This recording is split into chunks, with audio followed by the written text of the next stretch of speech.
Salut la MIF, j'espère que vous allez bien aujourd'hui. Une nouvelle vidéo. Aujourd'hui, on va parler d'un sujet qui est tellement répétitif que les gens n'aiment pas entendre. Mais who cares? I will tell you. Parce que moi, mon but, c'est de mettre de la valeur sur mes vidéos sur YouTube. Et j'en passe, ok? Donc, on va parler de la vente.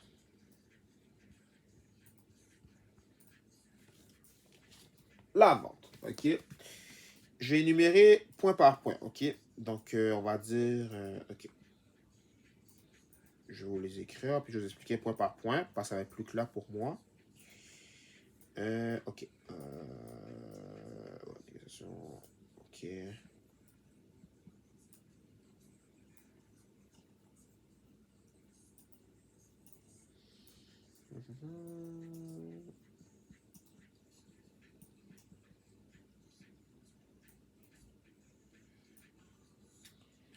Ensuite, il y a aussi autre chose que j'ai oublié de vous dire, c'est quoi je voulais vous dire aussi?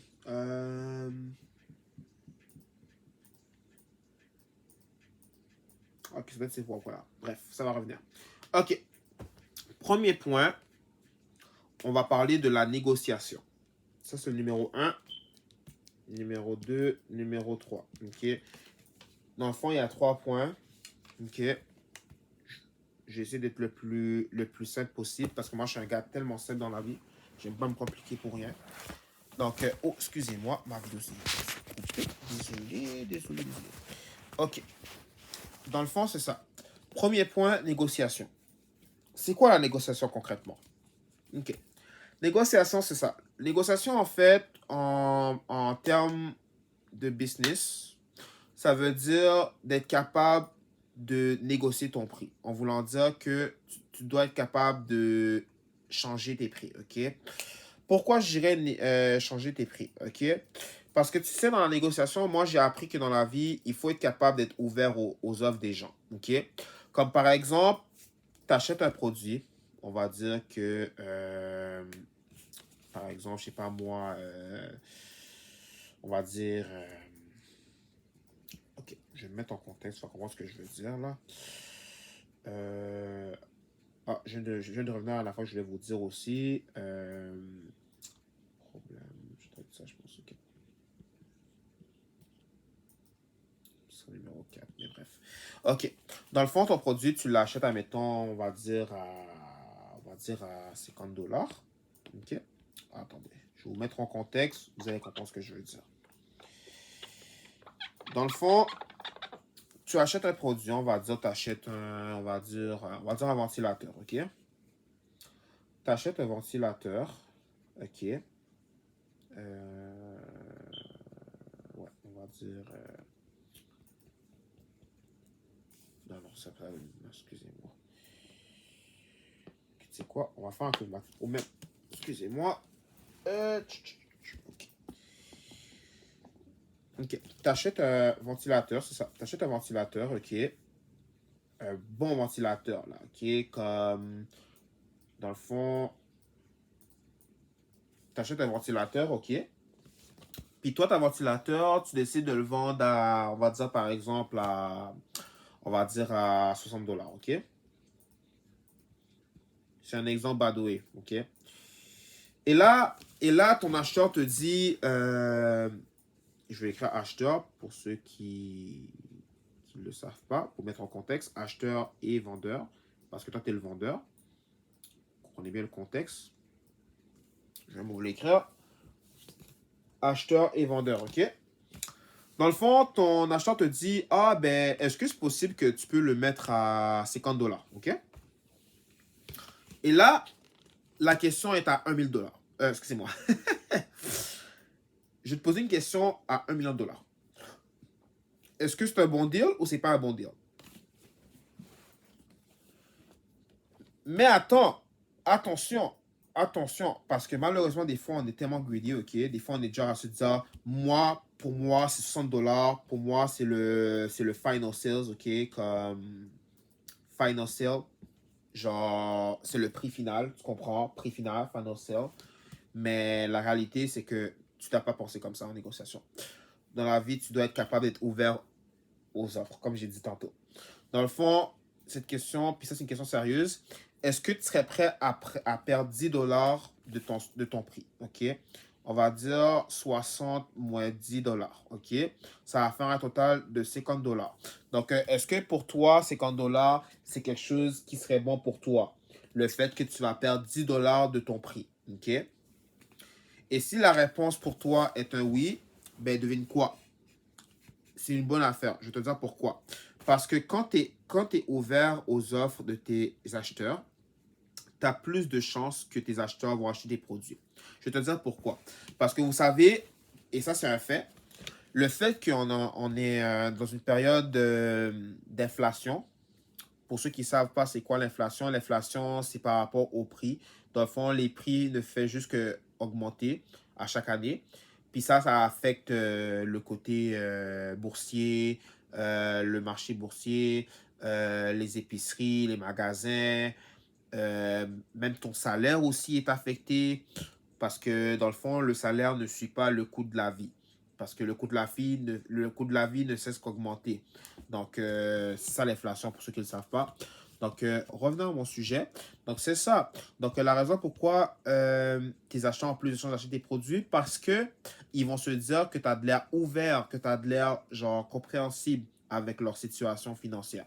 Il y en a certains qui vont dire que, ah, ben, moi, c'est pas mon problème, je m'en calisse. Moi, je le garde à 60 dollars, so what? Ben, le fait que tu as une impression comme ça sur tes acheteurs, ben, tu as plus de chances de les faire fuir. Tu vois ce que je veux dire?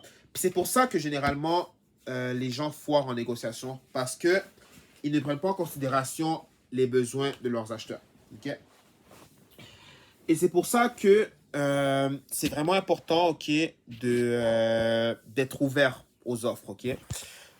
Et une autre chose que je vais mentionner dans la négociation, c'est que tu dois être conscient de tes prix, OK? Si, admettons, là, je vous donne notre contexte, on va dire, il te demande, est-ce que tu peux vendre ton ventilateur à peu près, est-ce que tu pourrais le mettre à 40 dollars, OK? Il y en a qui vont dire non parce que, tu sais, 20 dollars pour moi de profit, c'est trop. C'est trop d'argent que je perds de mon profit. Et ça, don't get me wrong, ça, je peux comprendre ça. Parce que généralement, le but en business, c'est d'avoir ton profit à la fin. Tout le monde le sait, le but, c'est d'avoir ton argent. Mais encore là, il y en a que, tu sais, je peux comprendre qu'ils préfèrent avoir beaucoup que moins, ce qui est totalement compréhensible. C'est pour ça que je te dis que tu dois prendre le temps de bien analyser, genre, le montant d'argent que tu perds de ton profit. OK? Puis moi, tu vois, personnellement, comme je t'expliquais avec le 50 dollars, ben le 50 dollars, c'est un bon deal parce que tu as perdu 10 dollars de ton profit. Donc, why not, tu comprends? Puis encore là, une autre chose, j'ai oublié de vous mentionner aussi. Si par exemple, ça c'est en vente aussi, moi j'appelle ça un rachat, ok? Rachat. Pour ceux qui ne savent pas c'est quoi un rachat, je vais vous expliquer. Dans le fond, un rachat, c'est quelque chose que tu rachètes en fait, ok? Par exemple, on va dire, tu rachètes quelque chose que tu as acheté auparavant. On va dire que tu achètes des bonbons, ok? Tu as déjà acheté des bonbons et tout ça dans ta vie, tu sais, tu en as acheté, on va dire, genre 10, ok? Tu as acheté une dizaine de bonbons, ok? Tes bonbons coûtent 2 dollars chaque, ok? Genre, t'en as acheté 4, ce qui veut dire, t'en as acheté 10, excusez-moi. Ce qui veut dire, si tu fais, vu que tu en as acheté 10, puis le prix c'est 2, ce qui veut dire, c'est 20 dollars au total, ok? Parce que, pour ceux qui n'ont pas compris, 10 fois 2, ça fait 20, ok? Mais bref, ça c'est un exemple qui va peut-être pas être compréhensible, mais bref.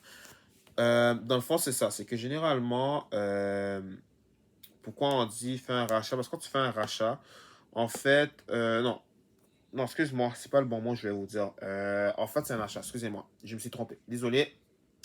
I'm wrong. Désolé, c'est pour ça que je voulais vous dire. En fait, c'est achat que je voulais vous dire. Pourquoi un achat, c'est important en vente? Parce que le but d'un achat, c'est que tu achètes ce que tu peux acheter, OK? Comme par exemple, tu achètes des écouteurs, tu achètes des jouets, tu achètes de l'alcool ou du vin, peu importe, OK? Je l'ai écrit ici pour ceux qui peuvent relate. Puis désolé pour tantôt si je l'ai pas, si je me suis trompé. Tout le monde, on n'est pas humain. Pourquoi je dis ça? Est-ce que je dis n'importe quoi? On est humain, tu sais, donc on fait des erreurs. Donc, c'est ça que je me reprends en main. Donc, c'est ça. Comme je disais, c'est ça, c'est que faut faire des achats. Et par la suite, ce qui peut être puissant, puis ça, prenez ça compte, ok? Par exemple, que tu achètes des écouteurs à... Tu l'achètes à 15 $, ok? Tes écouteurs sont à 15 $. Je vais même... attendez un instant, je vais vous mettre en contexte. Tu achètes des écouteurs, on va dire que c'est rond, comme tout le monde le sait. On va dire des écouteurs là. Ok. On va dire des écouteurs avec fil, ça va être plus facile. Ça va être plus facile. Tu achètes des écouteurs avec fil, comme tout le monde sait déjà, tu comprends. Désolé, mon dessin est vraiment dégueulasse, mais je m'en fous. Et tu l'achètes à 15 $, ok? Tu l'achètes à 15 $, ok? Mais attention, ce qui peut être puissant, c'est que tu décides d'en acheter 3, ok? Tu en achètes 3, ce qui veut dire x 3. Ce qui veut dire, ça va donner un total de 45 $. Que ça a coûté ton achat de tes 3 paires d'écouteurs. Ce qui veut dire 15 x 3, ça fait 45. Ok? Et par la suite, n'oublie pas, chaque écouteur est 15 $. Donc, la chose, après l'achat, qu'est-ce que tu dois faire? Puis moi, je fais toujours ça. Ça, c'est quelque chose qui est tellement facile, qui est pratique. Tu dois faire une revente, ok? Une revente, c'est quoi? C'est que la revente, le but d'une revente, c'est que tu dois faire en sorte de tes produits que tu as achetés, tu dois les revendre, ok? Tu dois les revendre. En voulant dire que tu dois les mettre en vente, ok? Donc, dans le fond, tes écouteurs que tu as achetés à 15 $, ok? Dans le fond, ce que tu as acheté à 15 $, tu peux le revendre, admettons, à 30 $ par exemple, ok? Tes écouteurs, tu le vends à 30 $, ok? Ça, c'est pour tes 3 écouteurs. Ce qui veut dire, si tu fais 30 x 3, ça fait 90 $ au total que ça va faire. Mais attention, c'est pas terminé. Parce que 30 $ chaque. OK? Et dans le fond, par la suite, si, admettons, tu décides de vendre ton 30 $ d'écouteurs à ton acheteur, ton acheteur te l'achète. OK? À la fin de la journée, c'est combien d'argent que tu t'es fait de profit? Tu t'es fait 15 $ de profit. Pourquoi? Parce que si tu fais 15 plus 15, ça fait 30.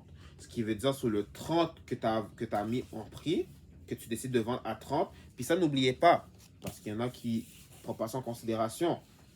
Je vais mettre un plus 15 ici. Puis en parenthèse, on va écrire profit. Donc, n'oubliez pas, le plus 15, c'est le profit que tu as fait. Tu as fait 15 $ de profit, ce qui équivaut à 30 $.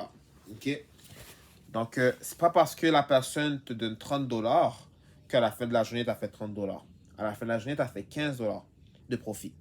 Parce que sur ton 15 que tu as acheté, qui t'a coûté 15, qu'est-ce qui a fait que tu es arrivé à 15 à 30? Plus 15, et ainsi de suite.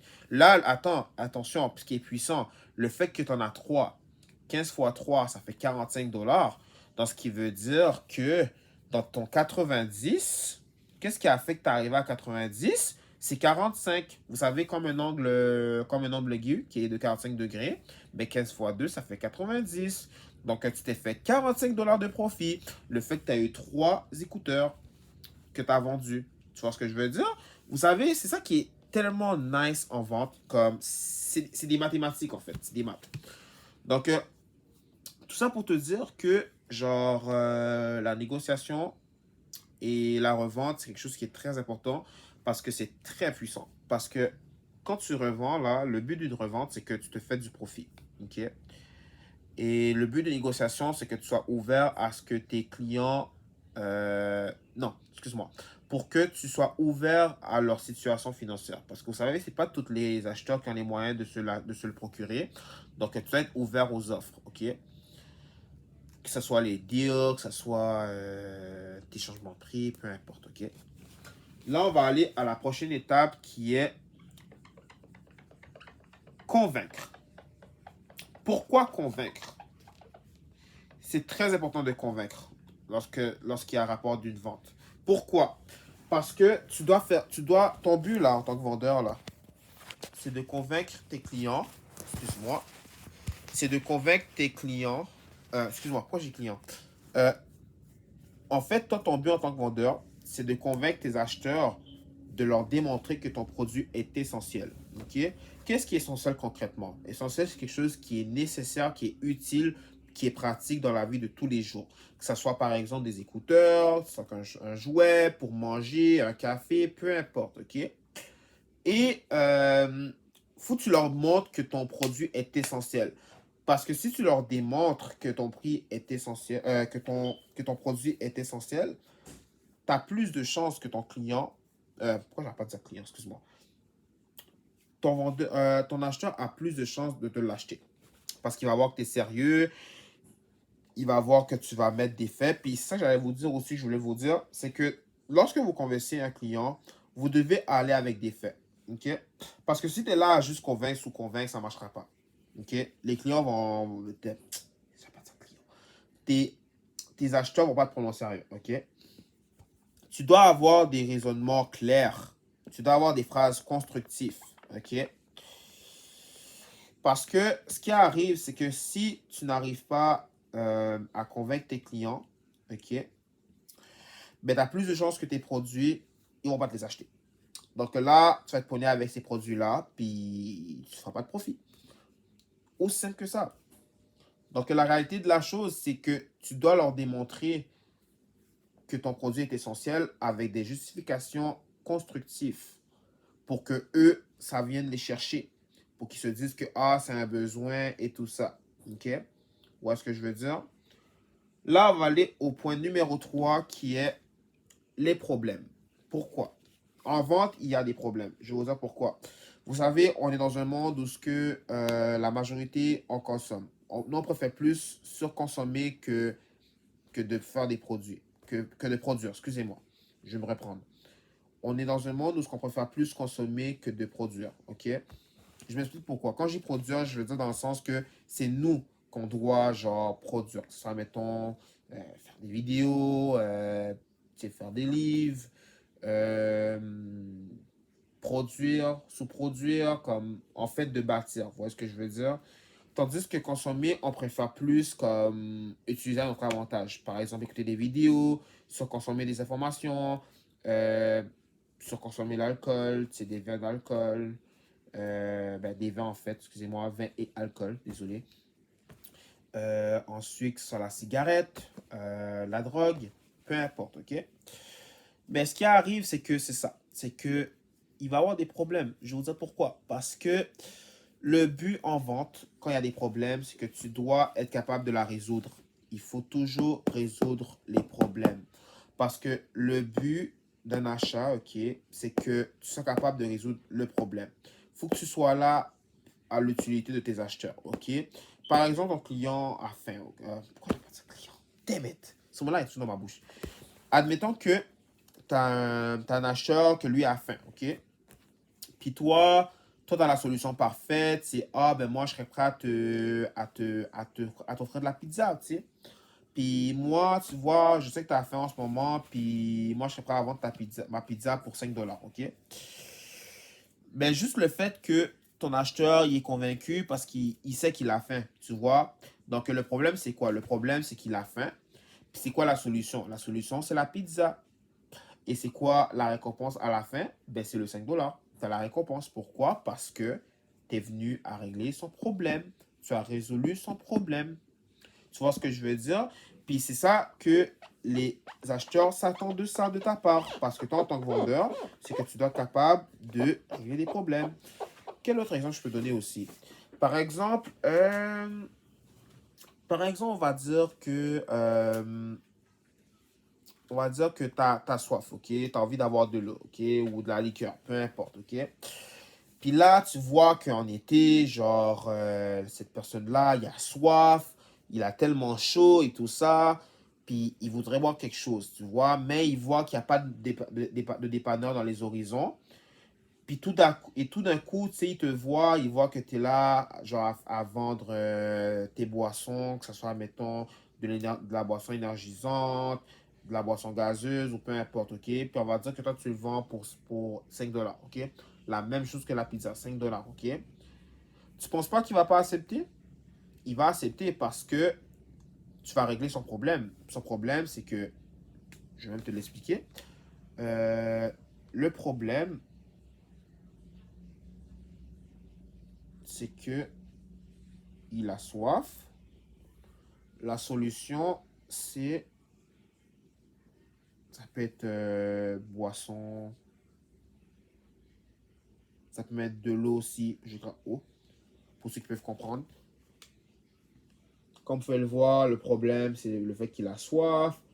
La boisson, c'est le fait que, excusez-moi, la solution, c'est le fait que ça peut être la boisson, ça peut être de l'eau que tu peux offrir.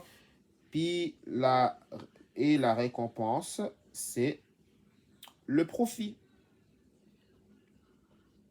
La récompense, profit. En voulant dire que tu as fait ton argent. Aussi simple que ça. En 3 étapes. Ça, c'est ma perception de comment moi, je vois la vente. C'est que je trouve qu'il y a 3 étapes lorsque tu dois convaincre les gens. Le fait que tu dois analyser le problème, tu dois trouver la solution. Et la dernière chose est ta récompense. Parce qu'on dit généralement que on récompense ceux et celles qui travaillent fort, des gens qui arrivent toujours à la solution, peu importe. Ok? Là, on va arriver à la dernière étape qui est, puis comme je l'ai dit encore une fois, vu que je parle de profit, moi j'appellerais ça, et ça je vais vous le dire.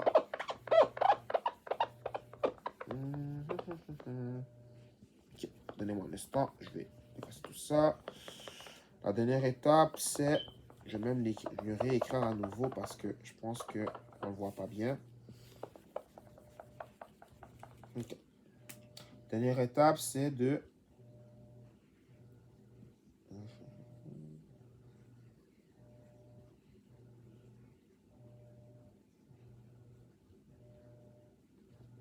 Et voilà. Dernière étape, moi j'appelle ça comme ça. Ça, c'est moi qui l'appelle comme ça. If you don't mind, I don't give a fuck. Finaliser la transaction. Qu'est-ce que ça veut dire concrètement pour moi, finaliser la transaction? Ça veut dire que au moment que tu as tout fait les points par point que je t'ai mentionné, qui est de convaincre ton client, de le négocier, de régler son problème, ainsi de suite, là, tu vas arriver à l'étape de finaliser la transaction. Ce qui veut dire que c'est au moment que ton acheteur achète ton produit. OK? Comme je l'ai expliqué avec la pizza, ta pizza, OK, on va dire un pepperoni, OK, ta pizza, on va dire que toi, on va dire, tu as une boîte de pizza, OK, tu as une boîte de pizza, on va être réaliste un peu. Puis ta pizza, tu le vends genre 10 dollars, OK, 10 dollars, tu me suis.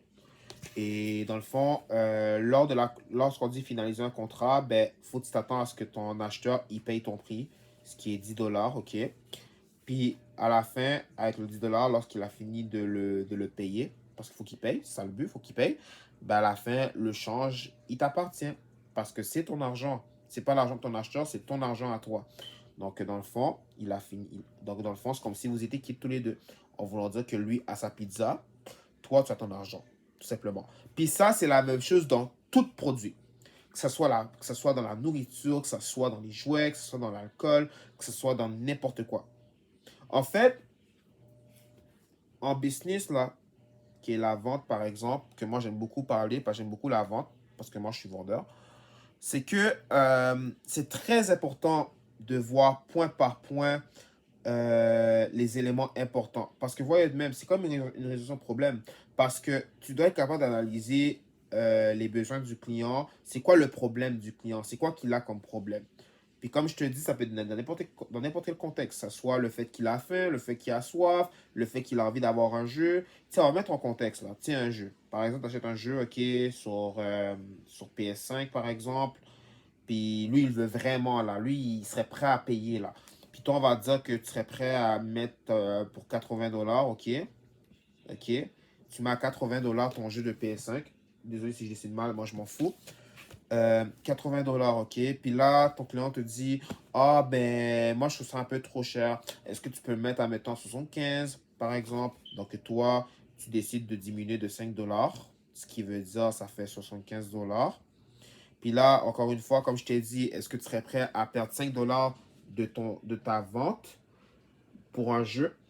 Puis si la réponse est oui, ben, attends-toi à ce que le fait que tu as dit oui à ton offre, comme on dit, l'offre et la demande, le fait que tu as accepté son offre, ben, tu as plus de chances que ton client, ok, ça je vais vous le dessiner, vous avez plus de chances que votre client, je vais vous le dessiner, votre client va être content.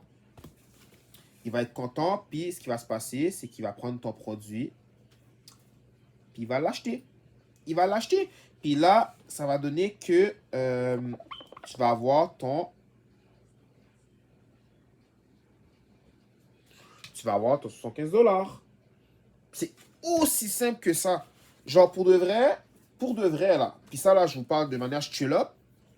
Pour de vrai, là, vous avez beaucoup plus de chances de réussir une vente si, par exemple, vous êtes ouvert à l'offre et la demande. En voulant dire que l'offre, c'est ce que... en fait, dans l'offre et la demande, c'est ce que c'est toujours l'acheteur qui va le proposer. Pourquoi j'ai l'offre et la demande? Parce que l'offre, c'est que c'est lui qui va te proposer un prix. Et la demande, c'est parce que c'est lui qui propose. OK? Ben, c'est synonyme. Bref. Et toi, ton but, là, en tant que vendeur, c'est que tu dois être ouvert, OK? Il y en a certains, des fois, ils vont se dire, ah non, pour moi, $5, c'est beaucoup. OK? C'est normal, parce que chaque vendeur est différent. Il y en a qui peuvent être greedy comme d'autres qui ne le sont pas. Puis, fais attention. Dans le monde de la vente, OK, aujourd'hui, il y a des gens qui peuvent être honnêtes comme des gens qui peuvent être malhonnêtes, OK? Il y en a qui peuvent te faire croire que ton produit peut être bon comme il peut être mauvais, OK? Puis moi, je vous dis très important, c'est très important d'être honnête avec vos acheteurs. Parce que ce qui arrive, c'est que si vous n'êtes pas honnête avec vos acheteurs, vous avez plus de chances que vous n'allez pas avoir de référence en voulant dire qu'il n'y aura pas de feedback. Ce qui veut dire que vos acheteurs ne vont même pas vous revenir là-dessus. Deuxièmement, vous n'avez pas sa confiance, ce qui est le trust. Je vais même vous le montrer. Je vais même l'écrire en fait. Parce qu'il y en a qui sont visuels. Ce qui va se passer, c'est que ton client va perdre ta confiance. Ce qui veut dire le trust. Je vais écrire trust là, parce que c'est tellement pas compliqué. Ce qui veut dire le trust que tu avais avec toi et lui. Ok. Désolé là, mais bref, je m'en fous là. Mais c'est ça. Dans le fond, il y a un trust entre vous deux en fait. Il y a un trust.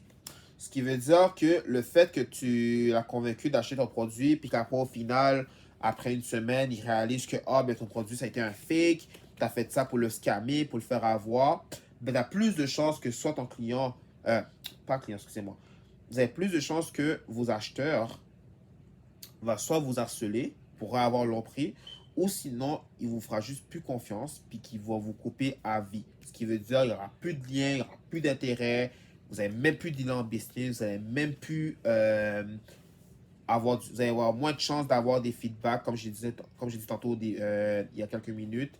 Donc, moi, je vous dis très important là, très, très, très, très important. Et ça, je me répète tout le temps pour que ça reste dans la crâne des gens. Et je vais même vous l'écrire en anglais parce que en anglais, c'est plus rapide qu'en français. Be honest. Soyez honnête. Qu'est-ce qu'il y a de mal? Je vous dis, qu'est-ce qu'il y a de mal de mentir? Disez-moi, qu'est-ce qu'il y a de... Non, excusez-moi, je vais récapituler la question. Qu'est-ce qu'il y a de mal de dire la vérité? Il n'y a rien de mal. Tu es honnête. Le fait que tu es honnête, tu as plus de chances d'attirer du monde que si tu es malhonnête. Vous savez que généralement, quand vous êtes malhonnête, les gens s'éloignent de vous. Pourquoi? Parce que vous avez perdu leur confiance. Le fait que vous perdez en crédibilité. Le fait que vous mentez constamment. Le fait que vous les scammez. Vous faites juste que les fuir. C'est ça qui n'est pas bon. Soyez honnête. Vous avez plus de chances que vos acheteurs achètent vos produits, tout simplement. Donc, encore là, comme je l'ai expliqué, soyez honnête envers vous-même et surtout, ne pensez pas juste à vous-même. Parce que j'ai remarqué en vente, ce qui est dommage, même pas juste la vente. En fait, on va parler même business aussi, man. Comme, je vais même me le dire là. Donnez-moi un instant là. On va écrire les vraies affaires, ok? Ça, c'est mon dernier point que je vais vous dire. Ça, je vous laisse tranquille. Même en business, man. En fait, en business, là, ça, c'est très important, man. Vous devez être honnête. Parce que si vous n'êtes pas honnête en business, là, vous savez qu'est-ce qui va arriver? Vous allez vous faire fourrer par n'importe qui de la vie. Que ça soit des scammers, que ce soit des charlatans, que ça soit des personnes peu compétentes, des gens qui se font croire qu'ils sont des entrepreneurs mais qui ne le sont pas. Vous allez vous faire avoir par du monde qui n'ont même pas d'expérience de vie, des gens qui n'ont même pas pu être sur le terrain. C'est ça qui va arriver si vous prenez pas la peine de bien analyser les points par point que je vous ai mentionnés. Il faut être honnête en business. Il faut être honnête. Ça sert à quoi de mentir? Parce que tu sais que quand tu mens là, puis ça je l'ai même dit au début de la vidéo, je pense, c'est que ton but là en tant que vendeur là, tu dois résoudre le problème de tes acheteurs. Tu dois analyser, tu dois convaincre, tu dois négocier. C'est ça qui va faire une différence. Parce qu'à la fin de la journée, tu as ton profit. Pourquoi tu n'aurais pas ton profit? Ça serait stupide. Parce que généralement, quand il y a une constellation de vente, en fait, en voulant dire une annulation, ça que je voulais vous dire, ce qui arrive généralement, c'est soit parce que ton acheteur a choke, en voulant dire qu'il a finalement changé d'avis. C'est ce qui peut arriver en vente. Moi, ça m'est arrivé plusieurs fois. Puis encore là, je ne suis pas mort, je suis en vie. Et aussi, ce qui peut arriver, c'est qu'ils ne te prennent pas au sérieux. Parce que tu ne leur démontres pas que tu es sérieux. Et vous savez, je vais vous donner un fun fact, ok? Vous savez, moi, dernièrement, j'ai vendu des manettes de PS5. J'en ai vendu deux, ok? Et je me rappelle, ok, il y avait un de ces acheteurs-là avec qui je l'ai vendu. Le gars, là, il était tellement... dans un premier temps, il était sceptique. Tellement qu'il était là à regarder la manette, tout ça. Moi, je l'avais nettoyé, là. Moi, il était vraiment unclean, là. Il était top notch. Et là, tu sais, il faisait juste que le... Comment on dit ça? Il débâtissait la manette. Quand je dis débâtir, ça voulant dire qu'il enlevait pièce par pièce. Et là, il s'est dit, ben, ah, moi, je suis réparateur et tout ça. Je suis comme, ok. So what? Tu sais que je suis en ton information. Et là, par la suite, il y a eu mes deux manettes. Puis là, il les comparait, il les regardait, etc., etc. Et là, par la suite des choses, là, il s'est dit que, ah, je prends l'autre manette. Mais là, après, vous savez qu'est-ce qui était drôle? Il m'a posé une question. Il m'a dit, il m'a dit que si ça arrive que ta manette, je l'achète là, puis il fonctionne pas, qu'est-ce qui va arriver? Vous savez qu'est-ce que je lui ai dit? Je lui ai dit, je tue là dans ses yeux là. Puis ça, je vous le dis tout de suite. Puis c'est ça qu'il faut avoir l'air qu'on est des businessmen, ok? Être des vendeurs, man, ok? Moi, vendeur, là, j'associe en business aussi. Parce que dans un sens, t'es un vendeur, ok? On appelle ça le vrai mot, mon gars. Et ça va changer ta vie, man. Si tu me crois, man.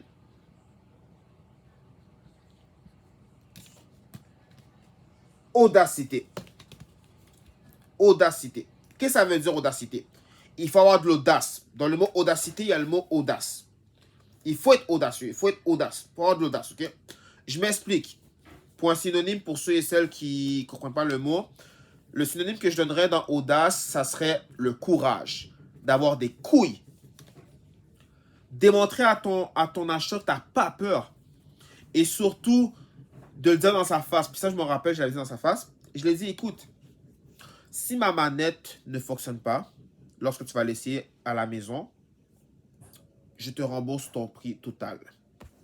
Je me répète. Je l'ai dit que si la manette de PS5 que je t'ai vendue ne fonctionne pas, je rembourse ton prix. Je rembourse... pas ton prix, excuse-moi. Je rembourse ton argent. Vous savez qu'est-ce qu'il a fait l'acheteur après? il a ri de ma gueule. Mais attention, attention, il y en a qui vont dire qu'il rit de sa gueule, c'est négatif. C'est pas négatif, écoutez encore là. Il a ri de ma gueule. Mais vous savez qu'est-ce qui est drôle? Le fait qu'il a ri de ma gueule, il m'a pris au sérieux. Il s'est dit que merde, le gars, il a de l'audace, man. Tu sais, le gars, il a des couilles pour se confronter à moi. En fait, c'est ça que j'allais vous dire. Audacité, confrontation, confronter, confronter. Et oui, man, en business, il faut confronter dans la vie. Faut confronter. Confronter, ouais. Confronter, confronter, ouais. Confronter, c'est ça. Confrontation, mais on va dire confronter, parce que c'est le verbe conjugué à l'infinitif. Il faut confronter. Pourquoi? Pourquoi il faut confronter? Puis, je parle pas dans le sens négatif, je parle dans le sens positif. Puis, by the way, pour ceux et celles qui n'arrivent pas à relate avec le mot audacité, j'ai mis confrontation. Je vais vous dire pourquoi. Parce que dans la confrontation, moi, je dis que c'est aussi positif. Pourquoi? Parce que, ou même la rébellion, c'est la même chose aussi. Je vous m'explique pourquoi. Parce que tu dois démontrer à ton acheteur ce que tu vaux. Tu ne dois pas être au-dessus de ton acheteur. Je me répète, tu n'as pas te laisser ne laisse pas ton acheteur te caresser au bout du poil. Parce que ce qui arrive, tu donnes l'avantage à ton acheteur. C'est comme si au final, ton acheteur, c'est le vendeur, puis toi, tu es l'acheteur ici. Puis tu fais pitié. Puis c'est ça qui va faire que ton acheteur va annuler sa transaction avec toi. Ça, je te le dis tout de suite. Si tu prends pas pour acquis de ce que tu fais, tu as plus de chances que ton acheteur va annuler ta transaction avec toi. Ce qui veut dire que tu n'auras pas ton profit de la journée. Donc, il faut que tu te confrontes à lui. Il faut que tu démontres que ce que tu vaux. Il faut que tu le démontres, c'est qui le patron. Le patron, c'est qui? C'est toi. C'est qui le vendeur? C'est toi. Il faut que tu le montres devant ton acheteur ce que tu vaux, que tu as des couilles. OK? Et je vais te garantir, le jour que tu vas faire ça, ce qui va se passer, je veux dire ce qui va se passer. Regarde. Ce qui va se passer là,